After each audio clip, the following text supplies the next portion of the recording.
할렐루야. 사사 삼갈과 도보라 선지자의 이야기입니다. 사사 삼갈의 출신은 이방인이며 우상 숭배와 같은 일에 종사했습니다. 그리고 농부입니다. 이러한 조건에서도 하나님은 삼갈을 이스라엘의 사사로 부르십니다.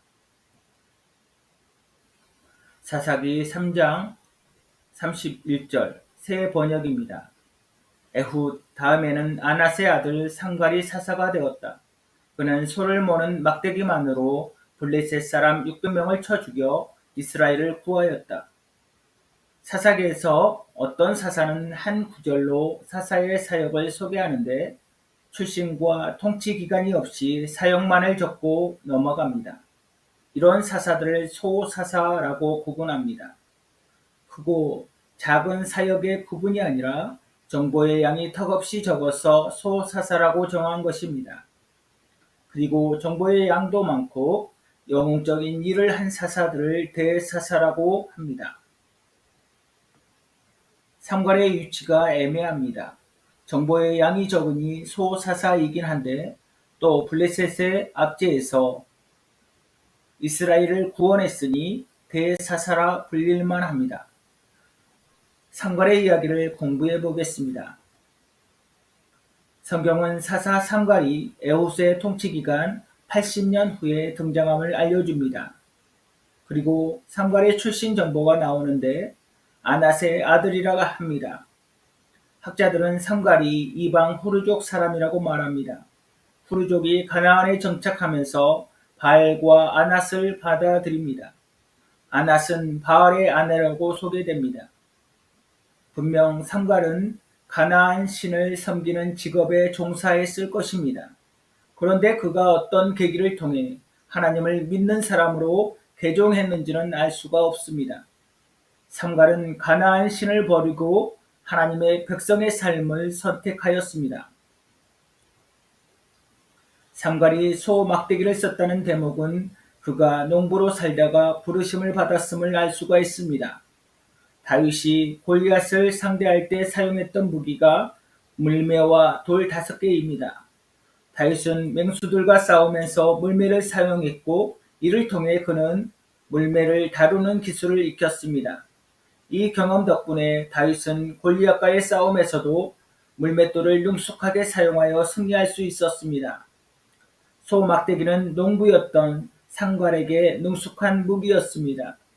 블레셋 사람 600명을 소 막대기로 죽이는 것은 사람으로서는 할 수 없는 일이지만 성령이 임하면 모든 것을 할 수 있음을 증거합니다.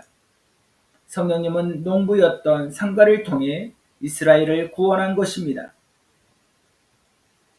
기생 나합은 비천한 출신을 가졌지만 이스라엘의 하나님을 경외함으로 하나님의 백성이 되었습니다. 룻은 모압 여인이었지만 하나님을 믿어 하나님의 백성으로 살기로 선택합니다.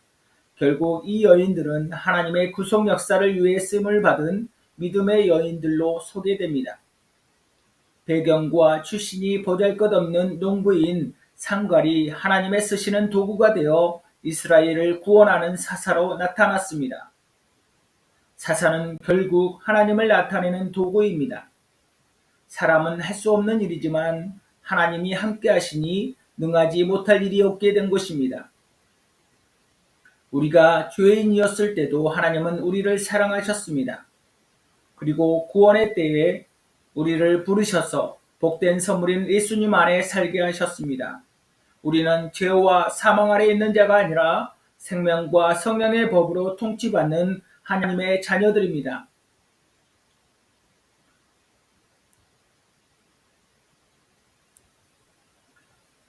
사사 드보라와 바락의 사역을 살펴보겠습니다. 드보라의 배경입니다. 드보라는 이사갈 자손으로 라피도스의 아내였습니다. 그녀는 평범한 가정의 여인이었으나 하나님의 부르심을 받아 사사로서 사역을 시작하게 되었습니다. 드보라가 사사로 활동하던 시기는 에훗이 죽은 후 이스라엘 백성이 악을 행하여 가나안 왕 야빈의 지배 아래 20년간 학대를 받던 시기였습니다. 바락은 이스라엘의 12지파 중 납달리 지파 출신으로 그의 이름은 번개를 의미합니다. 바락의 주요 역할은 이스라엘 군대를 조직하고 전투를 이끄는 것이었습니다. 바락은 두보라의 영적 권위와 지시를 존중하며 그녀와 함께 전투에 나섰습니다. 두보라와 바락은 모두 신앙과 용기를 가지고 있었습니다. 두보라는 하나님의 말씀을 전하는 선지자이자 사사로서, 바락은 군대 장관으로서 이스라엘을 구원하는 데 헌신했습니다.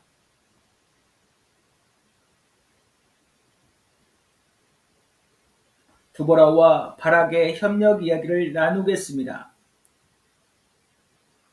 먼저 바락의 믿음에 대해 이야기해 보겠습니다. 사사기 4장 8절입니다.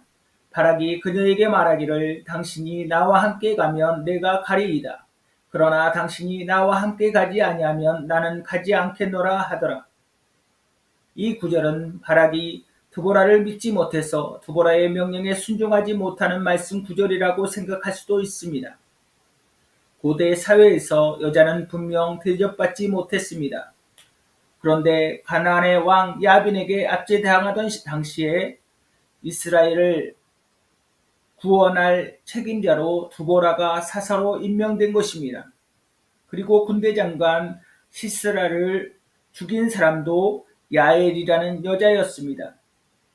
여성들이 영웅이 된 시대입니다. 사사기 5장에서 두보라와 바락의 승전가가 나옵니다.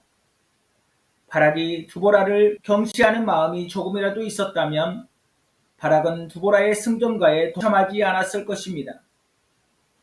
바락은 자신의 위치를 아는 사람입니다. 두보라가 하나님을 대신하여 이스라엘을 통치하는 사람이라는 것을 알고 두보라와 함께 나아가기를 원한 것입니다. 여성들이 활약하는 여성 시대이지만 배아파하지 않고 모든 것에 승리를 주시는 하나님을 찬양했습니다. 그리고 하나님과 함께 나아가는 것을 더 바랬던 바락입니다. 이렇게 생각한 증거는 히브리서 믿음장인 11장에서 바락을 말하기 때문입니다. 32절입니다. 내가 무슨 말을 더하리요? 기드온, 바락, 삼손, 입다, 다윗, 또한 사무엘과 선지자들에 관하여 말하려면 내게 시간이 부족하리라. 바락은 사사도 아니었고 왕도 아니며 선지자도 아닙니다. 그런데 이 믿음장에 이름을 올렸다는 것은 그의 믿음이 특별했다는 것을 말합니다. 그러니 그는 사사인 두보라와 짝을 이루며 이스라엘의 구원을 위해 헌신한 믿음의 용사입니다.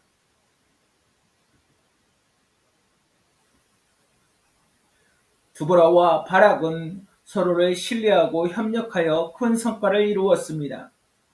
바락은 두보라의 영적 권위를 존중하며 그녀의 지도력에 따라 행동했고 두보라는 바락을 격려하고 지지했습니다. 이는 상호 신뢰와 협력이 중요함을 보여줍니다. 두보라의 이야기는 하나님께서 자기 백성을 인도하고 보호하신다는 것을 강력하게 증거합니다. 가나안의 왕 야빈의 손에서 이스라엘을 구원한 사람들의 구성을 생각해 보십시오. 여성들입니다. 이 여성 시대를 주동하시는 분은 하나님이십니다. 이스라엘의 승리는 하나님의 은혜와 보호 덕분이며 이는 우리가 하나님을 의지하고 하나님의 인도를 바라보아야 하는 마땅한 증거입니다. 사사 삼갈과 두보라의 사역을 공부해 보았습니다. 삼갈에 대한 정보가 부족하지만 하나님이 그를 사사로 부르셔서 이스라엘을 블레셋 손에서 구원한 것은 분명합니다. 하나님은 삼갈이 하나님의 백성으로 살겠다고 선택한 그날부터 삼갈의 삶을 조명하십니다. 고린도후서 5장 17절입니다. 그런즉 누구든지 그리스도 안에 있으면 새로운 피조물이라. 이전 것은 지나갔으니 보라 새 것이 되었도다. 삼갈은 하나님이 쓰신 사사입니다. 그리고 이스라엘에 남자가 없었겠습니까? 그런데 여자이며 가정주부였던 두보라가 이스라엘의 사사로 부름을 받고 사역을 했습니다. 당시 이스라엘에서 여자들의 활동이 이스라엘의 구원을 이루었습니다. 남자와 여자라는 성별의 문제가 아니라 하나님을 믿는 능력이 중요한 시대입니다. 그러니 바락이 드보라에게 순종한 것은 믿음의 행동인 것입니다. 여자로 보지 않고 하나님처럼 생각한 바락은 여자인 드보라의 말에 순종할 수 있었습니다. 하나님이 쓰시면 아무리 큰 약점을 가진 자라도 이스라엘을 구원하는 능력자로 살게 됨을 삼갈과 드보라를 통해 공부했습니다. 여기에서 마치겠습니다. 감사합니다.